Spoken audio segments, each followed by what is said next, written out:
Europe is under red alert. Temperatures have climbed to over 40 degrees Celsius in Paris, forcing locals to fight off the heat. Experts warn many people will soon be fighting battles against heat waves more regularly.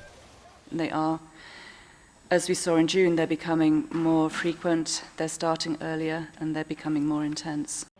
The International Federation of Red Cross and Red Crescent Societies call heat waves a silent killer, one that preys on infants, the elderly and the sick. But at a press conference at the United Nations in New York, the Red Cross listed some practical ways to help prevent deaths from the heat.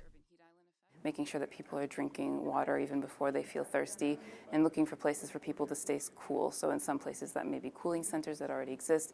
In other places it may mean working with local authorities to have cooling centers available for people. According to the National Weather Service, heat is the top weather-related killer in the US. Cities are especially vulnerable to heat waves, with heat-retaining surfaces creating what's called an urban heat island effect. An estimated 1,500 people die from heat-related causes in the US every year. And some researchers predict in 60 years' time, more than 3,000 people could die from the heat each year in New York alone.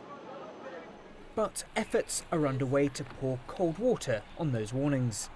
The Red Cross has released a guidebook on how cities can reduce the impact of heat waves. Urban greening is one method. Inge Yancey has been installing green roofs in New York for more than a decade.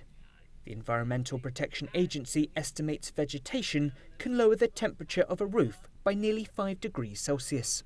The plants are absorbing the sun's rays and then using the sun's rays to grow, right? They're using them for photosynthesis. Some hope recent heat waves will ignite efforts to tackle the global warming issue. It's a credit for people to talk about it in a certain way, linking it back to changes in the climate system and trying to link it back to some sort of emotional reaction where people could say, wow, like, yeah, something is happening. The Red Cross estimates 5 billion people live in places where heat waves can be predicted. And while the threat of extreme heat is expected to rise, the hope is that cool heads can prevail. William Denselow, CNA, New York. William Denselow, CNA 938, New York.